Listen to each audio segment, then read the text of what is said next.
This is Singapore, one of the world's wealthiest nations, renowned for its prudent economic stewardship and innovative fiscal policies.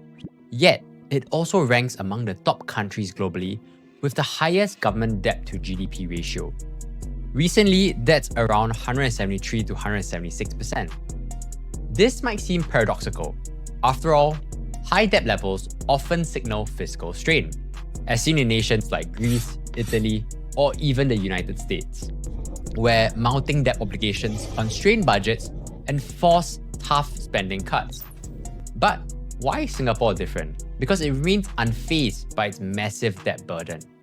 That's because the city-state has pioneered a distinctive approach, turning what is normally a liability into a powerful engine for sustainable wealth generation. So debt not always is a bad thing. It can also be a kind of smart, self-reinforcing financial strategy. But how does this work? Singapore deploys its national debt in a fundamentally different way from most countries. For many governments, high debt stems from chronic budget deficits. You look to the US for that, right? Spending exceeds revenue year after year, requiring borrowing just to cover day-to-day operations or unpopular social programs. In extreme cases like parts of China's past growth models, debt has fueled massive infrastructure and real estate booms. But all of these short-term gains they delivered also left long-term overhangs once the spending slowed. Singapore, however, flipped this script entirely.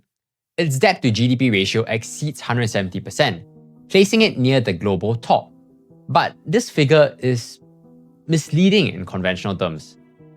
The government consistently runs budget surpluses, right? They collect more revenue than it spends on operation, which is actually a rarity worldwide.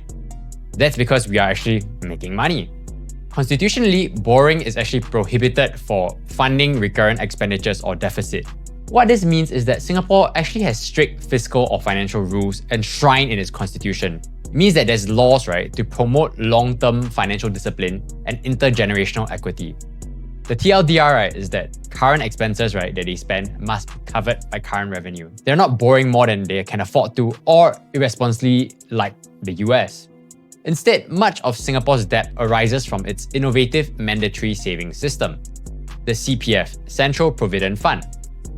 So if you're a citizen here, right, like me, you contribute to this pension scheme. There are similar schemes all across the world. There's superannuation in Australia, there's the Employee Provident Fund in Malaysia, and you also have your 401k in the US, right? This helps the citizens invest in, of course, shares, equities, but also special government bonds. These are known as Special Singapore Government Securities, where I'm from, right? The government issues these bonds primarily to provide a safe guaranteed return for CPF holders. So when you're retired, you actually have some form of dividends coming in, right? These are often around higher rates and yields than standard bonds, while channeling the proceeds into longer-term investment. So you get yields, you reinvest that. These funds flow mainly into two world-class sovereign wealth entities.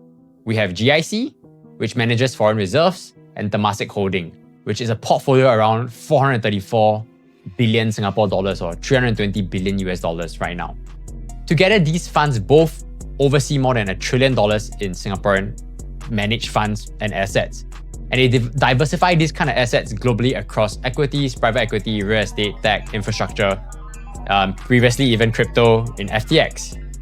GIC, for instance, has delivered strong long-term returns around 4 to 6% annualized in real terms, while Temasek targets more sustainable growth, but also with a similar successful track record. The beauty of this model is actually the positive spread. Singapore borrows at relatively low effective rates, right? The government bond yields hover around 2 to 3%, and invests to earn significantly higher returns. This excess profit actually helps cover CPF obligations, bolster our reserves, and generate substantial income for the national budget. This allows us to have more in our net investment returns contribution, which allows up to 50% of long-term expected returns to fund public spending. If this is all very confusing to you, this is actually just very similar to a virtuous cycle, similar to resource-rich countries like Norway, what they do with oil revenue. Because we build our sovereign funds to secure intergenerational wealth, we reinvest whatever we're making. So Singapore achieves it very distinctively without any natural resources. But instead, we rely on our disciplined policy and, of course, as a citizen, the citizen savings. This return supports vital areas like healthcare, education, all of your social structures, all while maintaining our fiscal surplus. So of course there are risks, right? When we talk about a risk that exists when we're investing into global markets, any downturn could actually potentially dent our returns, or poor investment decisions might actually erode gains. That's also why we have economists and everybody managing these funds. We have smart people managing these funds. Yet Singapore mitigates these through diversification, professional management, right? And constitutional safeguards against misuse of reserves. So despite its small size, there generally is quite a high public trust. That's also why a lot of citizens are still very comfortable putting their money inside their CPF. So, why don't more countries copy this model? In theory, many could, but replication is tough because it requires starting from a fiscal strength position where you have surpluses already. A lot of these countries don't even have that. And it also requires a lot of discipline to invest borrowed funds only for the future. Some other countries have corruption, right? Another part is that citizens must trust in government stewardship of their retirement savings. Of course, you can mandate it. You say, hey, as a government, I'm going to take your money. But a lot of this is also whether citizens want to vote for that government. And given that Singapore has a proven investment expertise and has been consistently outperforming the market, that's also why, as a citizen myself, I feel pretty safe putting it inside my CPF. So few nations have all of these elements combined together. That's also why Singapore stands out in terms of forward-thinking finance. They don't see debt as a burden, but more as a tool to use leverage to borrow cheaply and to compound that kind of wealth, allowing Singapore to, of course, propel and be an economic bastion throughout the region.